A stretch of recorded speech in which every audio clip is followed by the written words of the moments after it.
खुशामदीद नाज़रीन, मेरा नाम है वकास रबी ब्राना। मुझे देख पा रहे हैं पाकिस्तान पॉलिटिक्स नेटवर्क पर। ईरान और अमेरिका के क्या मामला चल रहे हैं। मामला यहाँ तक हैं कि ईरान ने एक प्रपोजल दिया था अमेरिका को। अमेरिका ने उसके ऊपर बैठकर एक मीटिंग की और उन्होंने उस पर कुछ गुफ्तगू की। अब उनकी तरफ से एक काउंटर प्रपोजल जो मीडिएटर्स हैं यानी कि पाकिस्तान, उसके थ्रू ईरान को दे दिया गया है। ईरान ने मीडिएटर्स को ये बताया है कि आप हमें कुछ दिन दें ताकि हम इसके ऊपर बात कर सकें और हमारे जो सुप्रीम लीडर हैं मुश्तबा खamenei, उन तक हम ये पहुंचा सकें और उनका फीडबैक इस पर ले सकें और फिर हम आपको बताएंगे।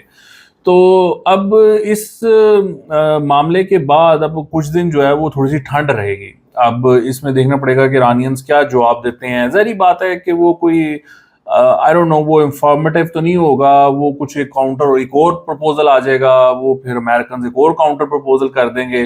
तो ये इस तरह ये मामला फिलहाल चल रहा है जो इसकी सूरत नज़र आ रही है।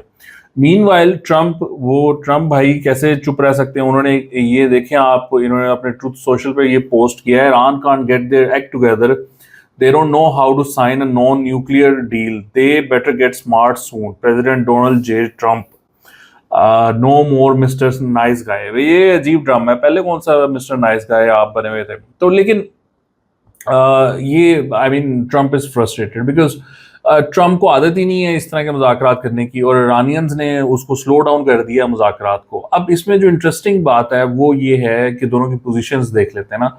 अब इंटरेस्टिंग बात ये है कि ये बात हो रही थी कि ईरान की जो कि ब्लॉकेड हुआ है उसकी वजह से इनकी जो ऑयल एक्सपोर्ट्स हैं वो बंद है। और ब्लूमबर्ग ने एक रिपोर्ट जारी की है जिसके मुताबिक उनका ये ख्याल है कि ईरान के पास क्रूड ऑयल स्टोर करने की जो कैपेसिटी है वो अब 12 से 22 दिनों के दरमियान उनकी कैपेसिटी है। अगर ये मामला 12 से 22 दिनों से बढ़ता है और ईरान अपना क्रूड ऑयल जो है उसको एक्सपोर्ट नहीं कर पाता, then there be trouble for Iran as well, क्योंकि उनको फिर अपनी जो ऑयल की पंपिंग है वो रोकनी पड़ेगी और वो एक लंबा चौड़ा प्रोसेस है। It's expensive, it's not easy, it's not good for oil production. तो वो फिर उनको उस तरफ जाना पड़ेगा। तो ये अब 12 से 22 दिन का मामला है जिसमें कि प्रॉबली एक एंगल से आप देख सकते हैं कि ईरान को फैसला करना है। अब ईरान उस पर कितना की रेडी है इस मामले पर कुर्बानी देने के लिए, ये भी एक इंटरेस्टिंग बात है। दूसरी तरफ ईरान से ऐसी आवाज़ें भी आ रही हैं कि अगर अमेरिका ने ये ब्लॉकेड ना खोला तो हम फिर इसको जो है बाय फोर्स खुलवा लेंगे। तो ये भी बातें आ रही हैं अब ईरान की तरफ से। तो वो उनकी तरफ से इस पे काफ़ी रेजिस्टेंस है और काफ़ी ये ब्लॉकेड उनको तंग कर रहा है। सो अब पीट हेग्सेथ अभी कांग्रेस के सामने पेश हुआ है और उसने कहा है कि हमें ईरान को मजबूर करना पड़ेगा, ऐसे पॉइंट पे ले जाना पड़ेगा जहां पर के वो हमारी ये बात माने कि वो कभी आइटम बम नहीं बनाएगा और ये एग्रीमेंट वो करे हमारे साथ। सो ये उनकी पॉलिसी है या स्ट्रेटजी है कि they want to wait it out. They think कि जो उन्होंने ये ब्लॉकेड किया स्टेट ऑफ हॉर्मुज़ में ईरानियन पोर्ट्स का और ईरानियन एक्सपोर्ट्स का, वो काफ़ी इफेक्टिव है। और अगर उन्होंने इसको लंबा चलाया तो पॉसिबिलिटी है कि वो मामला फिर ईरान के हाथ से बाहर निकल जाए। इसी असना में मैं आपको ये भी बता दूं कि ईरान अपने जो उनका जो ट्रेड का ऑयल एंड गैस का जो उनका सेक्रेटरी है या एडवाइज़र है, उसके साथ वो मिला है कंपनीज को जो कि ऑयल पंप करती हैं और ऑयल की सेल करती हैं अमेरिका में। और उन्होंने ये कहा है कि हम हमारी जो ऑयल की प्रोडक्ट्स हैं या हमारे यहाँ जो मामलात हैं उसको हम काबू में रखने की कोशिश करेंगे, ऑयल प्राइसेस को और वो मामलात को। और उन्होंने उसको इनकरेज किया है एक तरह से ट्रम्प को कि आप ईरान के साथ जो आपने ब्लॉकेड किया हुआ है उसका हम डोमेस्टिकली असर नहीं पड़ने देंगे। अब वो इसमें कामयाब होते हैं या ये कहने की बात है वो एक अलग मामला है, लेकिन इस टाइम ग्राउंड रियलिटी ये है कि जो ऑयल की प्राइसेस हैं वो बहुत ऊपर जा रही हैं और बहुत तेज़ी से ऊपर जा रही हैं। So that's ground reality. और जो मार्केट्स हैं वो उसमें बहुत ज़्यादा मंदी का रुझान है और वहाँ पर अच्छी सूरत हाल नहीं है। सो ये है ओवरऑल सिनारियो। अब अमेरिका की पोजीशन जैसे मैंने आपको बता दिया कि वहाँ पर वो अपनी तैयारी कर रहे हैं कि ये एक लंबा अगर ब्लॉकेड उनको करना पड़ा तो वो ये एक लंबा ब्लॉकेड करें। वो उसमें कामयाब होते हैं, नहीं होते हैं, कोई और प्रेशर्स आ जाते हैं, वो अलग बात है। बहरहाल वो इस ऑप्शन को एक्सप्लोर कर रहे हैं कि वो कितना की लंबा ब्लॉकेट कर सकते हैं इसमें। अब मैं आपको ये भी इंटरेस्टिंग है कि मैं आपको बताऊं कि इनकी जो पॉपुलैरिटी है ट्रम्प की as compared to other wars and other presidents, ये आप देखें कि जब ईरान की वॉर शुरू हुई तो 43% लोग इसके खिलाफ थे ट्रम्प के दौर में, और अब 12 अप्रैल तक तकरीबन 60% लोग इस जंग के खिलाफ हैं। इसको कंपेयर कर लें इराक वॉर के साथ, और जो जॉर्ज डब्ल्यू बुश ने वो स्टार्ट की थी तो उसमें 23% जो थे वो खिलाफ थे, लेकिन जब जंग ख़त्म हो रही थी या एंड ऑफ वॉर था तो 50% उसके खिलाफ थे, और वो तकरीबन 8 साल चली। अफगानिस्तान की वॉर शुरू में 9% खिलाफ थे, लेकिन इवेंचुअली 46% खिलाफ थे, और बाकी आप देख सकते हैं कि वियतनाम वॉर और कोरिया वॉर का भी मामला है। अब इस पे पैसा कितना लगा है?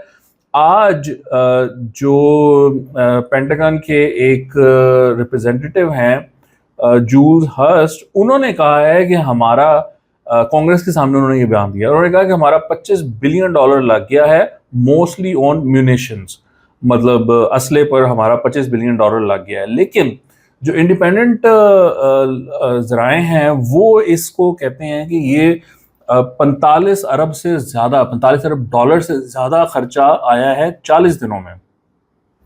ये जो पहले 6 दिन थे उस पर जो खर्चा था वो 1.88 बिलियन पर डे था, और फिर सीज फायर तक 1 बिलियन पर डे का खर्चा रहा है। बाकी की जो कंपैरिजन में इराक की वॉर थी उसमें 684 मिलियन कॉस्ट थी पर डे, और इवेंचुअली उस पर जो खर्चा आया वो $2 ट्रिलियन का था, और वो 2902 दिन जारी रही। सो अमेरिका को आदत है, I mean they can spend money. उन्होंने इराक वॉर पे 2 ट्रिलियन खर्च किया, अफगानिस्तान वॉर पे 2.3 ट्रिलियन खर्च किया, वियतनाम वॉर पे 1 ट्रिलियन खर्च किया।